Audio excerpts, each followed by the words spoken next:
Bueno, Dios les bendiga, hermanos. La paz de Dios. Y bueno, y desearles un muy feliz cumpleaños.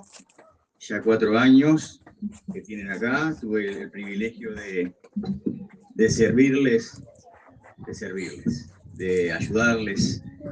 Y me han ayudado mucho porque hace 17 años yo conocí al Señor de una forma muy difícil, porque hace 17 años intenté quitarme la vida por segunda vez, cuando no encontraba el porqué de la vida, no era feliz.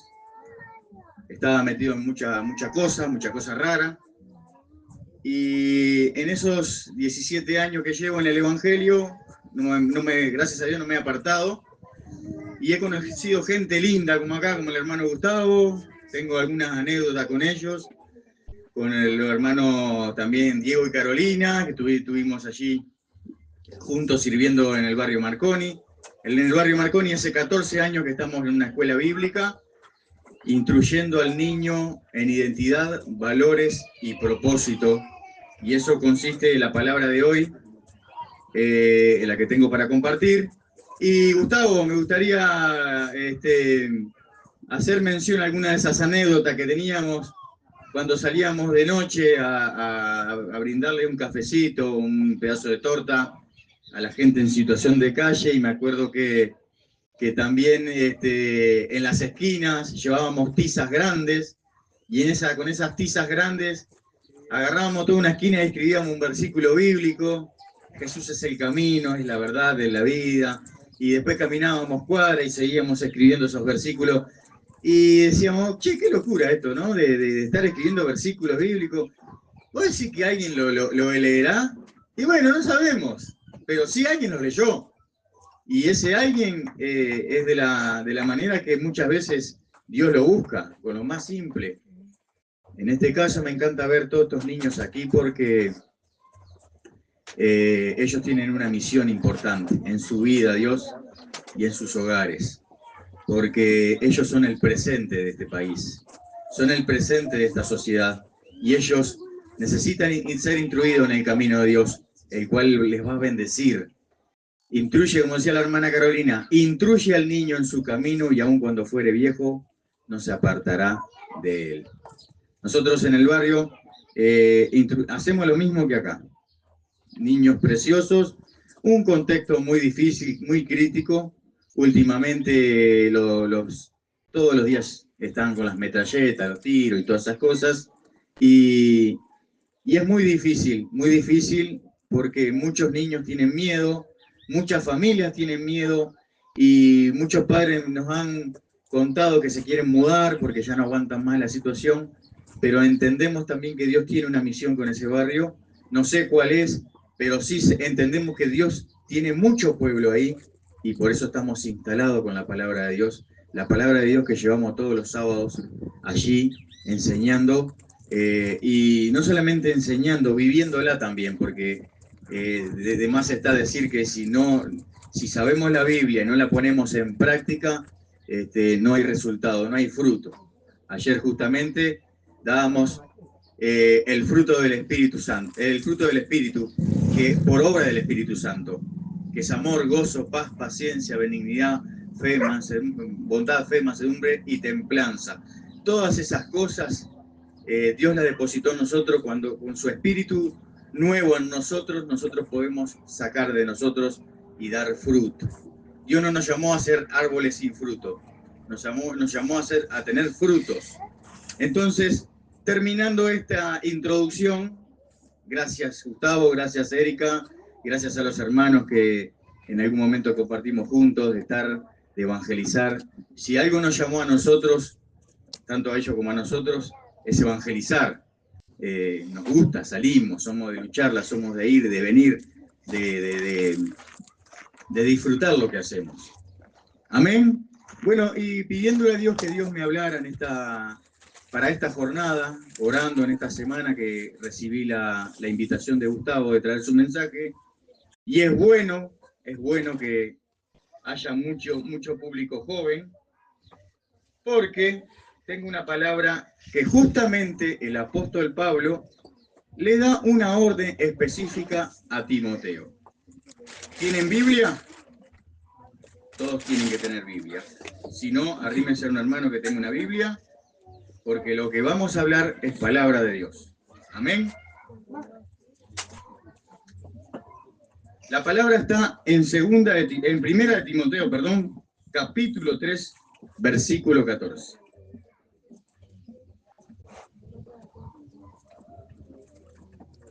Cuando todos los encuentren, primera de Timoteo, capítulo 3, versículo 14 y 15. Amén, ¿encontraron? Primera de Timoteo, capítulo 3, versículo 14 y 15. Este es un consejo de Pablo. Pablo le escribe a Timoteo, un pastor joven, que le había tocado una iglesia que tenía ciertos conflictos. Le da una orden específica. Le dice esto. Primera de Timoteo, capítulo 3, versículo 14. Esto te escribo, aunque tengo la esperanza de ir pronto a verte, para que si tardo sepas cómo debes conducirte en la casa de Dios, que es la iglesia del Dios viviente, columna y baluarte de la verdad. Amén. Hasta ahí esos versículos. Vamos a pasar al desarrollo. Para los niños, para los adolescentes y para los adultos, la iglesia, esto es una iglesia, la iglesia Pueblo Nuevo. Yo vengo de una iglesia que está allí en la aduana, iglesia Esmirna, y tengo amigos de muchas iglesias diferentes en todo lugar. Pero la iglesia en sí misma, como institución sagrada, todas las iglesias tienen una misión específica, en el lugar que estemos. Dios nos llamó a nosotros, a donde estemos, como por ejemplo la iglesia Pueblo Nuevo, a hacer un faro. ¿Vieron un faro que está en la punta de una península? Que lo que hace es alumbrar y guiar a los barcos, va para un lado, va para el otro, guiar para que esos barcos lleguen a un punto seguro y no se estén comiendo las piedras que andan abajo del agua. Bueno, ese faro les está guiando hacia dónde ir, para qué lado ir, y esa es la misión de la iglesia también. La iglesia tiene esa misión, es alumbrar el camino a aquellos que están perdidos. ¿Por qué? Porque corren peligro. Un barco, si no tiene un faro que lo guíe delante, corre peligro. Se puede dar contra unas piedras, contra unos escollos, y lo que sucede es que se raja el metal, entra el agua y se termina hundiendo o se termina rompiendo. Y ese barco no sirve después. Sale mucho dinero repararlo.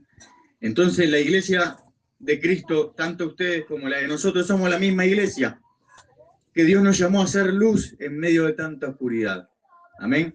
Y Dios nos dio el privilegio, miren el privilegio que nos dio Dios, de ser coadministradores. O sea, Dios es el que fundó la iglesia por su Hijo Jesucristo. Y nosotros somos los administradores. O sea, somos los que tenemos que ponernos en las pilas y trabajar, ¿verdad? Él ya puso todo. Él envió a su Hijo Jesús a morir en la cruz por nosotros, a darle una nueva vida, a poner de su espíritu en nosotros y ser una nueva criatura. Ahora de ahí tenemos que estar en marcha. Esto lo podemos entender clarito. O sea, es una coadministración. Dios coadministra con nosotros.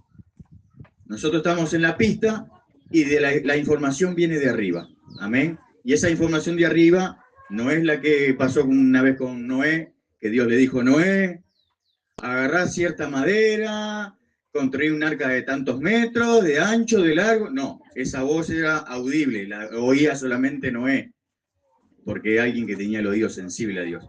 Ahora Dios nos habla a través de su palabra. Para conocer a Dios tenemos que leer su palabra. Si no leemos su palabra, no vamos a conocer cómo es el pensamiento de Dios. Amén.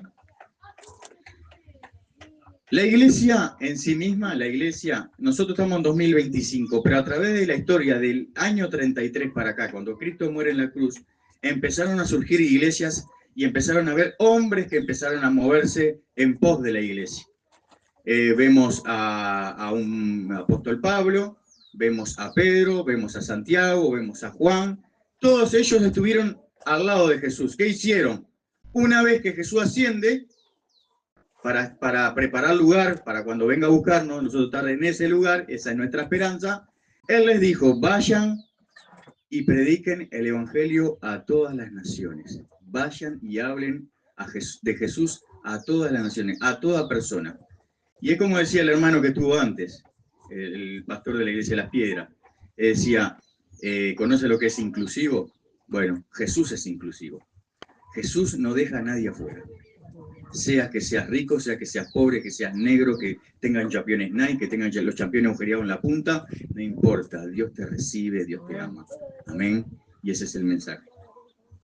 La iglesia ha pasado por diferentes problemáticas a través de la historia.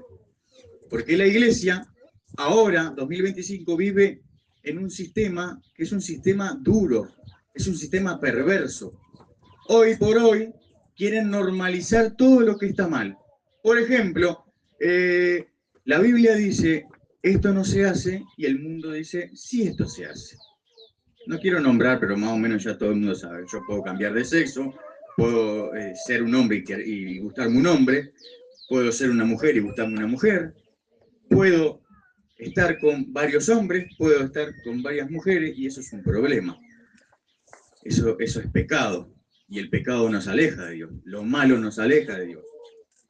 Y las iglesias han transitado, la iglesia con la luz que siempre tuvo, la luz de Cristo, ha transitado por diferentes momentos en la historia. Cuando el ángel de la iglesia le escribe a las iglesias de Apocalipsis, a las 7 iglesias, esas 7 iglesias, cada una tenía una característica diferente. Tenía fortalezas y tenía debilidades. ¿Qué hizo el Espíritu Santo? Le dijo que le den para adelante, que dejen cosas feas que estaban pasando ahí en la iglesia, que le den para adelante, que sean santa y pura. Yo el otro día, en un devocional, compartí que ¿cómo se viste un novio? ¿Cómo se viste un novio? ¿Se pone un pantalón agujereado? ¿Cómo se viste un novio? ¿Remerita? Para recibir a la novia en el casamiento. ¿Cómo se viste un novio? ¿Con traje? ¿Qué más? Corbata, moño también puede ser, sí, claro que sí. Pero elegante, ¿verdad? ¿Qué surgiría si yo de repente espero a mi novia y la espero? Todo despeinado, la gaña en los ojos, la remera toda arrugada, el pantalón todo roto, sucio. Y alguien me dice, ¿así vas a esperar a la novia vos? No, la novia lo va a ver y va a decir, ¡ah! Bueno, lo mismo pasa con la iglesia. La iglesia es la novia de Cristo. El Cristo es el esposo. Ahora esa novia que Cristo viene a buscar, que es la iglesia, ¿cómo se la queremos presentar a él? Hermosa, muy bien, hermosa, sin mancha y sin arruga, dice la palabra de Dios. Sin mancha y sin arruga. Y eso nos compete a todos nosotros.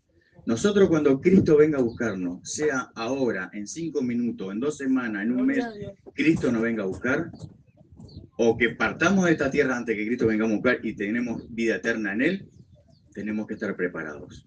Sea para que Cristo nos venga a buscar en el arrebatamiento, o una causa natural de muerte, no sé, puede ser que ambas cosas sucedan en 5 minutos, en 10 minutos, en una semana, suceda, y ahí voy a estar en la presencia de Dios. Aquellos que reciban a Jesús en su corazón.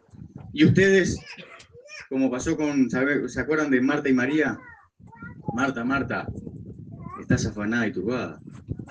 María ha elegido la mejor parte, ¿verdad? Ustedes han elegido la mejor parte de estar aquí hoy, escuchar palabra de Dios. Y no sé qué días más tienen culto ustedes. ¿Qué día tienen culto, Gustavo? Domingo a las 10 de la mañana, los sábados la escuela bíblica, el lunes reunión de oración, los martes reunión de oración, y bueno, hasta ahí, hasta que la congregación el día de mañana se agrande más y haga otro ministerio. Amén. Y eso prosiguen ustedes, ¿no? Prosiguen a crecer, prosiguen a ampliarse. Hermano, Dios llamó a la iglesia columna y baluarte de la verdad. Hermano, los que sabemos de construcción, que nos dedicamos un poco a la construcción, sabemos que si nosotros hacemos un muro alto y se encuentra una pared de bloque con otra pared de bloque, y si yo no le pongo algo en la esquina que sostenga las dos paredes, ¿eso qué va a pasar? Va a venir lluvia, va a venir viento, va a venir... Hay una parábola sobre los 2 cimientos, ¿la conocen? ¿La conocen o no? Los niños, vamos con los niños, ¿la conocen? Los grandes sí. Léanla, está en el Sermón del Monte de Mateo. Allí hay una parábola de 2 cimientos.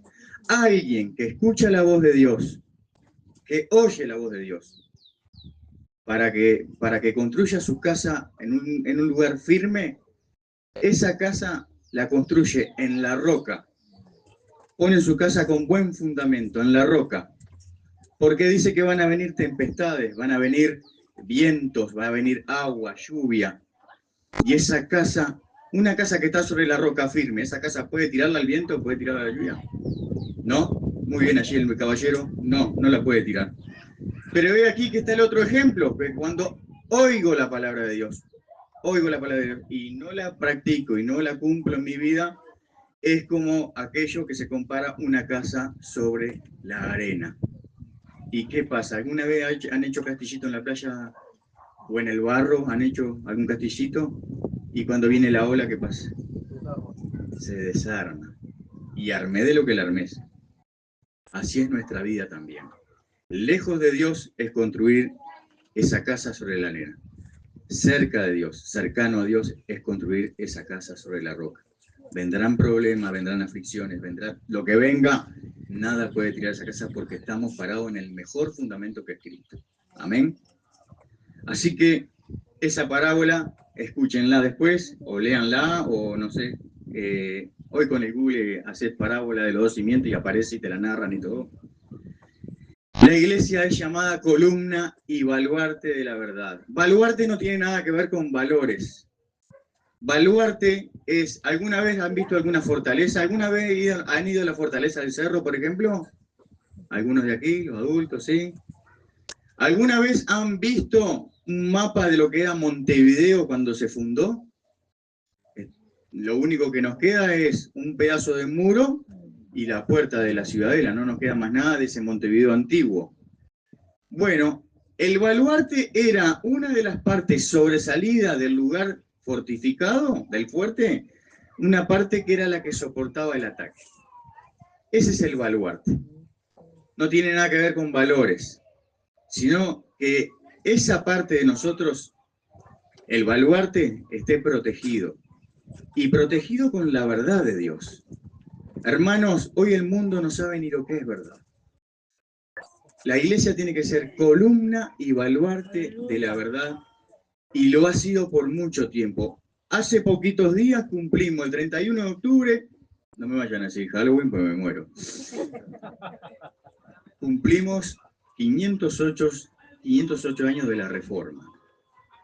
Alguien que estaba en un imperio, lo que es catolicismo, estaba en un imperio, abrió la Biblia misma por el Espíritu Santo de Dios le dio luz y él entendió un pasaje que él lo tenía mal interpretado en su mente, y de ahí hubo una gran reforma en la cual nosotros hoy podemos tener Biblia en nuestras casas, traducida al español en nuestro caso, y surgieron muchas cosas preciosas. Por alguien que se mantuvo en la verdad. Amén. Y estar en el baluarte de la verdad significa tener integridad y significa tener responsabilidad. Dios me pide que yo sea responsable con mi vida. Dios no me pide que yo esté cantando salmos todos los días. Dios no me pide que yo esté cantando alabanza todo el día. Dios no me pide que yo esté todo el día en la iglesia, sino que yo todos los días tenga a Cristo en mi corazón. Y cuando haya necesidades, que las hay, estamos en un barrio bastante grande, el vecino tiene necesidades, el de allá tiene necesidades. Yo miro estos niños y adolescentes, los miro, y a mí me da una gratitud en el corazón, porque nosotros estamos con niños también, y nos hemos dado cuenta que cuando le predicamos a la persona adulta, esa persona adulta está dura como un fierro. No le entra el Cristo por ningún lado, no le entra el Evangelio por ningún lado. ¿Saben cuál es la táctica de Dios, por lo menos en nuestro contexto? Es usar a los niños y llevarle el Evangelio a sus padres. Yo conocí a Cristo a los 32 años. Mi mamá se convirtió hace 4 o 5 años. Le llevé yo como hijo, le llevé la palabra a mi mamá. Ahora le llevé la palabra a mi hermana, y yo tenía 7 hermanas. Por lo menos una ahora está en el camino de Dios, junto con mi mamá. Y es un trabajo de hormiga, no es un trabajo que se hace rápido. Es un trabajo de constancia, de orar por papá, de orar por mamá, de orar por los hermanos, de orar por el vecino que me hace la guerra, orar por ese niño en la escuela que me hace bullying, ¿verdad? No pagarle mal por mal, eso le enseñó a mi hijo. Dice, papá, pero me pegó. Bueno, hijo, pero entendés lo que él está viviendo también. No te dejes pegar en lo que vos puedas evitarlo, habla con la directora, habla con la maestra, pero no tomes vos venganza por vos mismo, porque incluso mi hijo no es vengativo, nada más que él me quiere transmitir la inquietud que tiene de que un niño le pega o que un niño le hace bullying. Entonces yo creo que a algunos de acá también les pasa lo mismo, ¿verdad? Pero tenemos a Cristo, con Cristo es diferente. Si todo el mundo supiera vivir como Cristo nos pide que vivamos, este mundo sería maravilloso. Ni siquiera tendríamos cercos, ni siquiera tendríamos problemas, ni siquiera tendríamos cosas que nos hacen daño, si Cristo estuviera en el corazón. Y eso comienza desde nuestro corazón. Aquel que tiene a Jesús, como decía ayer, estábamos hablando de que la fe es buena para la persona, porque el que tiene fe tiene un doctor más en el corazón, porque no deposita su vida y su confianza en la plata, ni en el poder, ni en la belleza, ni en los músculos, ni en la ropa, ni en nada. No necesitamos nada de eso. La iglesia de Cristo lo que necesita es ser columna y baluarte de la verdad. Tenemos que sostenernos en eso. Amén. Y vaya si la iglesia habrá pasado por momentos difíciles. Claro que sí, a través de la historia pasaban momentos difíciles. Me hace acordar una iglesia que fue dispersa, que está en la carta de Pedro, que hace de que esa iglesia por ser cristianos, por tener a Dios en el corazón. ¿Qué es lo que pasa hoy en Nigeria? Hoy en Nigeria, en Mozambique, países africanos, por el solo creer en Jesús, porque solo hablamos de Jesús, esas personas son eliminadas. Las matan públicamente, le ponen una capucha, algunas sí, algunas no, y los fusilan ahí delante de todos. ¿Solo por qué? Porque son cristianos. Nosotros los uruguayos no pasamos por nada de eso. Todavía no pasamos por nada de eso. Ojalá que no. Pero si pasa, también es plan de Dios. Amén. Y déjeme decirle una cosa. El mal no se acrecenta en el mundo porque todavía está la iglesia de Cristo. Esa iglesia que predica la palabra y predica la verdad. El mal no se acrecenta en mi hogar porque está Cristo. El mal no se te acrecenta en tu hogar porque hay alguien que cree en Cristo, alguien que ora, alguien que lee la Biblia y alguien que sirve. Hermanos, si hay dos cosas que detienen la destrucción total de este mundo, ¿saben cuál es? Alguien que detiene es la iglesia y el Espíritu Santo. Por eso le hablé del arrebatamiento, que puede ser en 5, 10 minutos, una semana, un mes. Cuando venga Cristo a buscarnos, dice que vamos a ser arrebatados. ¿Qué es lo que va a tomar Dios de esta tierra? Es el Espíritu Santo y la iglesia, y va a descender y no vamos a tener que tener más nada con esta tierra. Ya nos vamos a estar celebrando en otro lugar. Y esa es la esperanza de todos nosotros. Y eso es lo que nos ayuda a nosotros a saber cómo caminar en este mundo. Ser guiado por Dios, ser guiado por la verdad. El judío se creía en aquel entonces, los fariseos se creían que eran dueños de la verdad. Ellos pensaban que porque eran hijos de Abraham, ¿quién es este Jesús? ¿Qué viene a hablarnos de la verdad? ¿Qué viene a hablarnos del camino? ¿Qué viene a hablarnos de la vida? Y Jesús les dijo, y conoceréis la verdad, y la verdad os hará libre. No porque sean descendientes de Abraham, crean que son aceptos de Dios. Sí, son el pueblo elegido por Dios en la antigüedad, Israel. Mantienen las promesas hasta el día de hoy, pero no tienen a Cristo y están perdidos. El pueblo judío y el pueblo palestino también. Amén. La iglesia tiene que ser columna y baluarte de la verdad. Se nos dio y se nos otorgó a nosotros esa responsabilidad. Como dije en el principio, somos coadministradores. Coadministramos con Dios. Señor, como decía el pastor hoy que estaba acá, Señor, ayúdame porque en esto no puedo. Ayúdame porque mamá y papá discuten todos los días. Ayúdame, Señor. Trata en el corazón de ellos. Y es así que se prolifera y se multiplica los creyentes, en el mano a mano. Hoy por hoy nosotros en la iglesia nos hemos dado cuenta con los hermanos, los que nos gusta predicar la palabra de Dios, ¿Saben lo que es? Es ir en el mano a mano con la gente. Porque a veces hacemos eventos y gastamos tanta energía en los eventos, que está bien, a mí me encantan los eventos.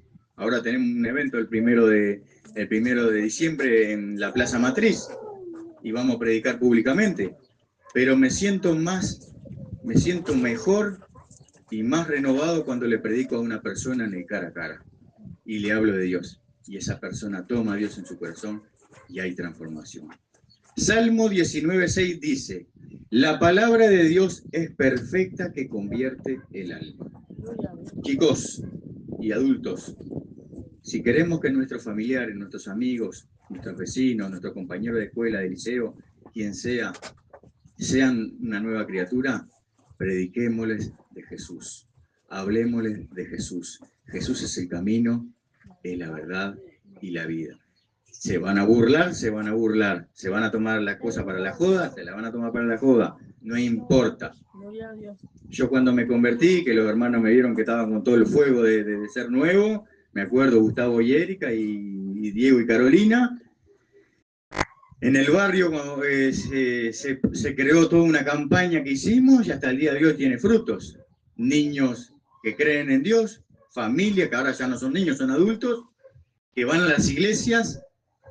Y me acuerdo que en aquel entonces yo me convertí un domingo, al lunes fui a comprar fui a comprar una Biblia y en la semana fui a buscar una iglesia para congregar porque Dios había puesto eso en mi corazón. Yo nunca habría creído en nada. No creía ni en Dios, ni en el hombre, no creía en nada. Para mí era todo no sé, como normal. Como Dios no lo veo, no lo siento, no lo puedo abrazar, no existe. Entonces yo tenía esa idea en la cabeza de que Dios no existe. Y Dios se muestra por medio de todas las cosas hechas, dice la Biblia. Y resultó ser que en ese interín, Dios lo que hizo fue, bueno, hablarle a las personas. Muchas de esas personas se burlaban. Muchas de esas personas me criticaban. Hasta llegó el punto que yo digo, Dios lo permite, pero también Satanás usa lo suyo, ¿no? Habían dos borrachos que todos los días me hacían bullying en el camino cristiano. Todos los días me hacían bullying, todos los días un día hablé con ellos en mis primeros pasos y les dije, si ustedes no me dejan de hacer bullying como me están haciendo, se van a meter en problemas conmigo. Enseguida les dije eso y automáticamente algo me apretó acá en el corazón y me dice, no, esa no es la vía, esa no es la manera, esa no es lo que yo te mandé. Y ¿sabe lo que me vino a la mente? Cuando Cristo fue crucificado en la cruz y antes toda la paliza que se comió por el solo hecho de ser un hombre de amor, un hombre que trajo un propósito para el ser humano. Y se burlaron de él y le rompían las prendas y la desnudez de una persona significaba vergüenza. Lo desnudaron, lo azotaron, le clavaron una corona de espinas diciéndole, ah, vos sos rey, ah, sos rey, tomá una corona de espinas, tomá, rey, ahí sos rey, sos declarado rey. Y él no estaba hablando del reino de este mundo, estaba hablando del reino eterno, aunque él hoy reina en el corazón de cada creyente. Amén. La iglesia transitó por todos esos momentos. Y nosotros como iglesia también vamos a pasar por eso. Vamos a pasar por luchas, vamos a pasar por pruebas, pero también esas luchas y esas pruebas son lo que nos forjan. Miren si en mi vida no me pasara ningún problema. ¿Sabe qué pasa si yo en mi vida no me pasan problemas para crecer? ¿Saben qué pasa? ¿Saben qué pasa? Me quedo cómodo con mi Dios y soy una persona tibia y aquel pasa necesidades. Sí, bueno, Dios va a mover a otro para bendecir a eso. No, Dios te quiere usar a vos. Dios te quiere usar a vos. Iglesia, Dios te quiere usar como columna y baluarte de la verdad. Amén. Hay cosas que atentan contra la iglesia, que la iglesia misma tiene que llevar adelante. ¿Cuál es lo que tiene? Es la misión de llevar la verdad adelante. Y esa verdad es una verdad vivida. Yo no puedo decirle al de afuera, Cristo es el camino y la verdad en la vida, y me doy media vuelta y ando tirándole piedra a los aviones, y rompiéndole vidrio a los vecinos. Tiene que ir en comportamiento con lo que dice la misma palabra de Dios, ¿verdad? Que esa persona que habla de Cristo tenga el testimonio de Cristo. Eso es lo que Dios nos pide a nosotros, que nos guardemos para su venida, que seamos columna. A nosotros Dios nos encargó, a nosotros, de llevar su verdad. Su verdad la depositó en nosotros. Nosotros no le hablamos a la gente de nuestra verdad. Yo no le puedo decir a la gente, Dios a mí me sacó de esta manera de la miseria. Bueno, pero Dios va a usar otro modo contigo. Dios va a usar un problema contigo. Dios va a usar una enfermedad contigo. Dios va a usar un problema familiar contigo. Dios va a usar, yo qué sé, al vecino que es guiado por Satanás. Dios lo va a usar para que vos le conozcas y no lo mates. Amén. Quien vivió esto también, como decía hoy el hermano que hablaba de, que no me acuerdo, porque yo estaba allá atrás y no lo vi, pero lo escuchaba, que hablaba del pueblo de Dios, Jorge, creo que era Jorge, que hablaba de que el pueblo de Dios, el pueblo de Israel, ellos habían sido libertados de la esclavitud por 400 años de lo que era Egipto, donde estaban los faraones. Hubo una problemática bárbara para salir de la esclavitud, ¿no? Porque el faraón no lo quería dejar ir. Y sin embargo, Dios por mano poderosa, por mano de Moisés, los saca. Ellos tenían que llegar a un lugar que era la tierra prometida. Ellos tenían que llegar en pocos días a la tierra prometida. Pero por causa de las tentaciones que no podían vencer, por la murmuración y la desobediencia, demoraron 40 años en llegar. Y en esos 40 años vivieron de todo. Crecieron sus hijos. Me acuerdo que una vez le reclamaron a Moisés, ¿para qué nos trajiste acá? Para hacernos morir de hambre. Y era un proceso de Dios. Y Moisés se enfurecía también un poco con su pueblo, porque decía, este pueblo me tiene harto. Señor, hace algo. Y le daba agua de la roca. Y le hacía caer codornices porque querían comer carne. Y todas esas maravillas, ellos las estaban mirando. Y aún así, su corazón rezongaba con Dios. A la iglesia le pasa lo mismo. Muchas veces no vemos que nos pasen cosas buenas, que estamos rodeados de cosas buenas. Hermanos, yo les voy a decir algo. Uruguay es un país libre de guerra. Es un país que no tiene terremoto. Es un país que no tiene hambre. Porque acá en Uruguay nadie pasa hambre. Acá hay alimento estudiado, que alguien me dijo hace poco, hay alimento para... Uruguay produce alimento para 35 millones de personas. ¿Cuántos somos? El 10%. Somos 3,5 millones, como mucho. No tenemos guerra, no tenemos hambre, no tenemos terremoto, no tenemos los males que uno se puede imaginar, no los tenemos. Tenemos un plato de comida todos los días, sea poco, sea mucho, lo tenemos. Uno puede mirar para África, puede mirar para Nicaragua, puede mirar para las zonas que están verdaderamente afectadas. Esas sí la están viviendo. Y nosotros lo tenemos todo y tenemos que ser agradecidos con Dios. Sean lo poco, sean lo mucho. ¿Saben por qué? Porque miren lo que dice Primera de Pedro. Se los busco. Primera de Pedro. Si quieren buscar conmigo, si no, estén atentos nomás. El privilegio de que Dios nos haya elegido a nosotros. Aparte de ser columna y baluarte de la verdad, también dice en Primera de Pedro, capítulo 2, versículo 9, mas vosotros sois linaje escogido, real sacerdocio, nación santa, pueblo adquirido por Dios. ¿Esta iglesia se llama Pueblo Nuevo, sí o no? Pueblo Nuevo, pueblo adquirido por Dios. ¿Qué quiere decir eso? Dios te apartó, Dios te trajo, Dios te dice, tengo una misión contigo. Tengo una misión contigo, joven, tengo una misión contigo, niño, tengo una misión contigo, varón, mujer de Dios, hombre de Dios, jovencito de Dios, no importa. Dios tiene una misión. Eres pueblo adquirido por Dios.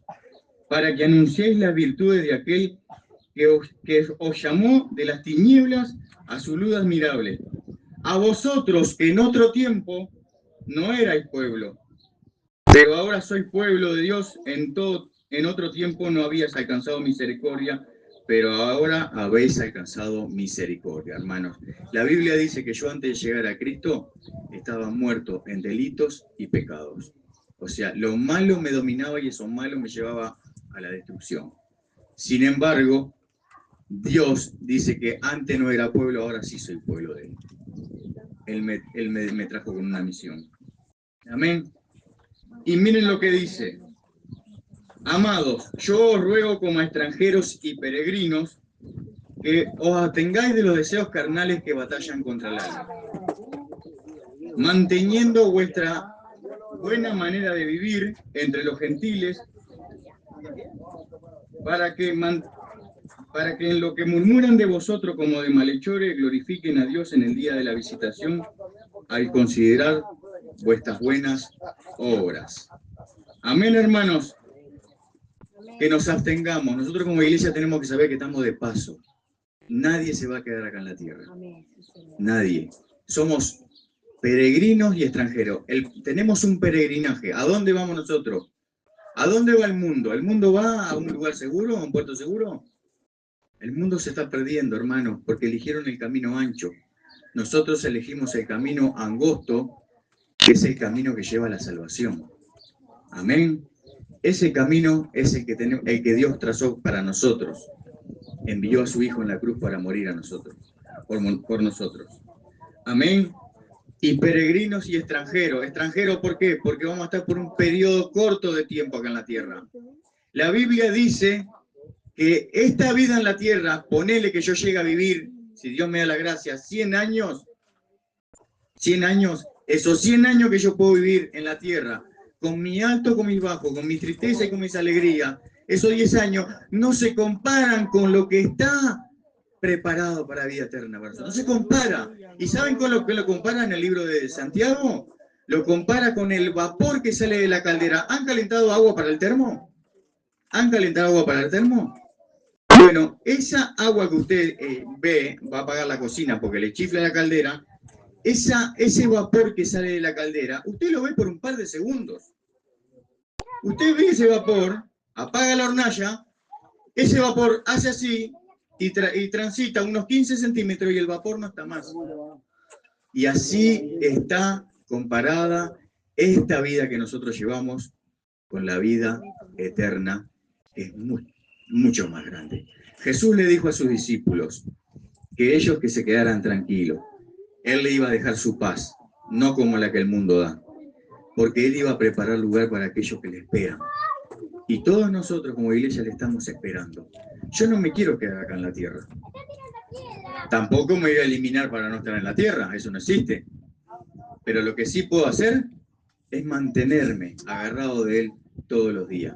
La Biblia dice en Mateo 11:28, venid a mí los que están cansados y cargados, y yo los haré descansar.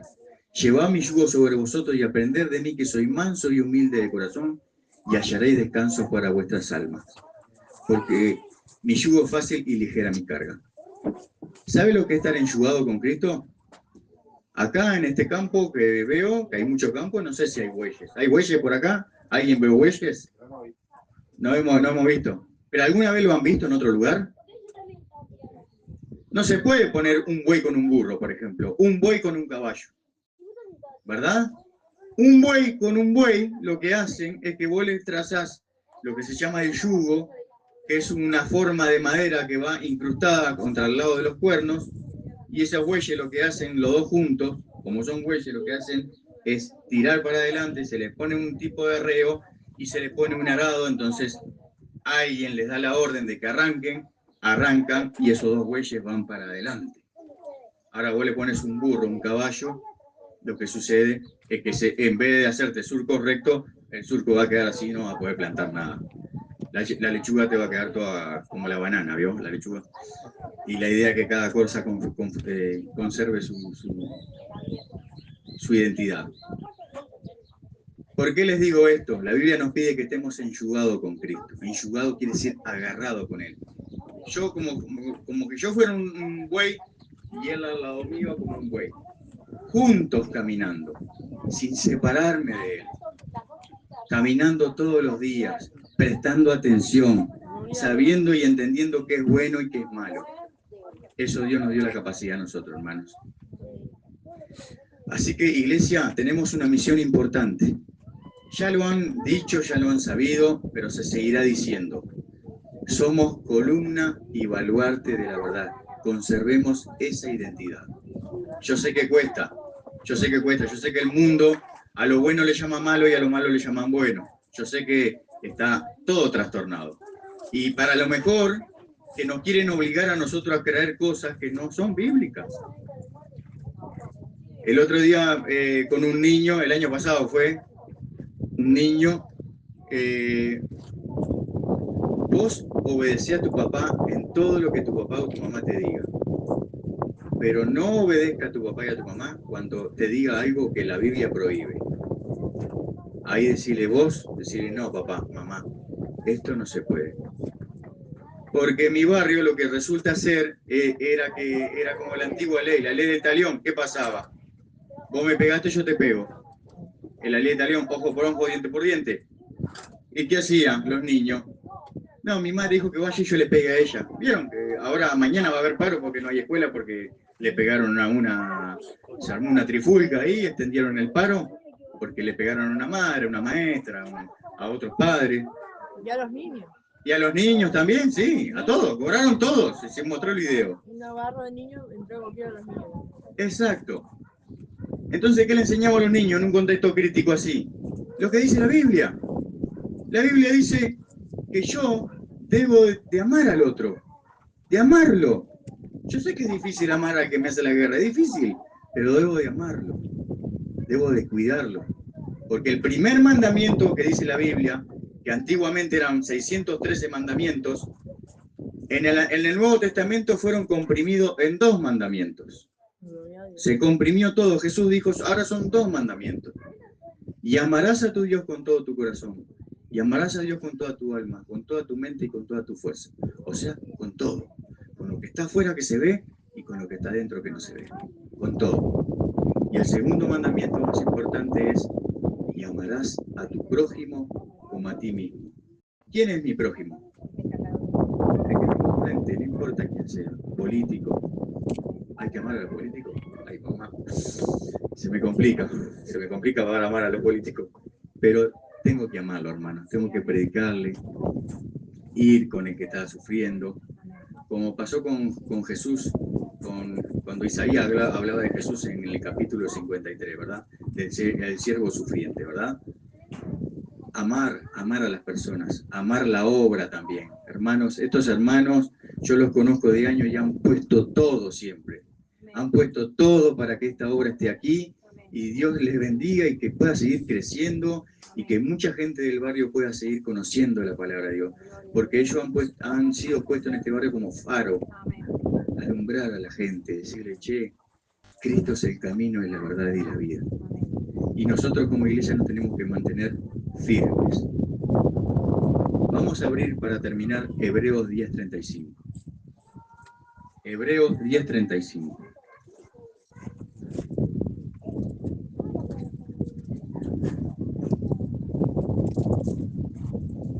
Y este es un mensaje para la iglesia. Y es un mensaje para aquellos que tienen a papá y a mamá que no conocen a Dios, que tengo a mi hija que no conoce a Dios, a mi hijo que no conoce a Dios.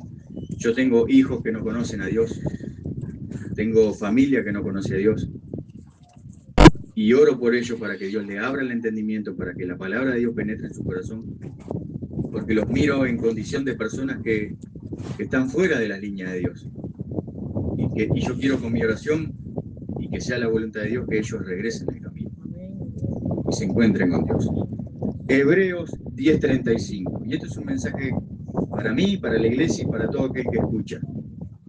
No pierdas, pues, vuestra confianza, que tiene grande galardón.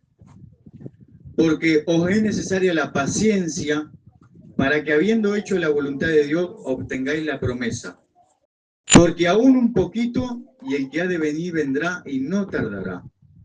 Mas el justo vivirá por fe. Y si retrocediere, no agradará a mi alma. Y esto lo vamos a leer todos juntos. ¿Se animan a leer todos juntos el versículo 39? Amén. A la cuenta de 3. 1, 2, 3. Pero nosotros no somos de los que retroceden para perdición, sino los que tienen fe para preservación del alma. Amén, hermano. Denle un aplauso a Jesús.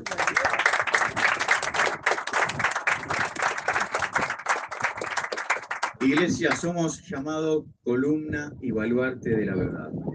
Somos luz en medio de tanta oscuridad que hay, y que la oscuridad, según dice la Biblia, va a ser mayor. O sea, ¿se va a disminuir el lugar donde la iglesia te activa? Sí, se va a disminuir. Pero la iglesia tiene que estar más activa. Columna y baluarte de la verdad.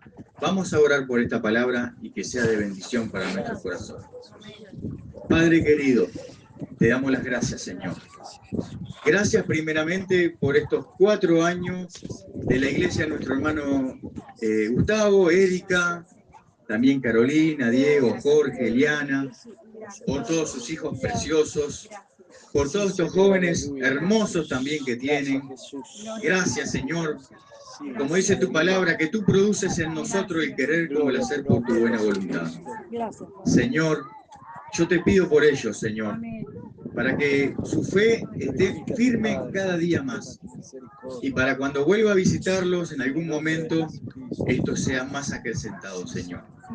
Porque ellos han dejado de vivir la vida para sí y ahora la viven para ti, Señor. Antiguamente nosotros no te conocíamos, vivíamos a espaldas. Y ahora, Señor, nos has acercado por tu gracia, por tu amor, por tu misericordia. Señor, si hay alguien que no conoce a Cristo en este lugar, Señor, yo te pido que bendigas a cada corazón, Señor, que se acerque, que busque de tu presencia, Señor. Así como te buscamos nosotros en tiempos donde no teníamos respuesta y queríamos quitarnos la vida. Pero tú apareciste en ese momento de tormento, de dolor, de oscuridad. Vimos, Señor, que tu gracia y tu misericordia y tu mano extendida estuvo ahí en ese lugar para sacarnos de la oscuridad, del barro, del lodo cenagoso, de todo, de la porquería que andábamos, Señor, y nos da una misión. La misión como iglesia es ser columna y baluarte de la verdad. Y ser luz. Yo a donde vaya soy luz. No genero luz propia. La luz es de Cristo en mi corazón. Y así puedo alumbrar. Gracias, Señor. Bendice estos 4 años, que tengan un feliz y hermoso feliz cumpleaños. Y que tú les bendiga y les nutra y les sustente en todo lo que ellos estén necesitando. En el nombre de Jesús, tu Hijo amado. Amén. Dios les bendiga, amada iglesia.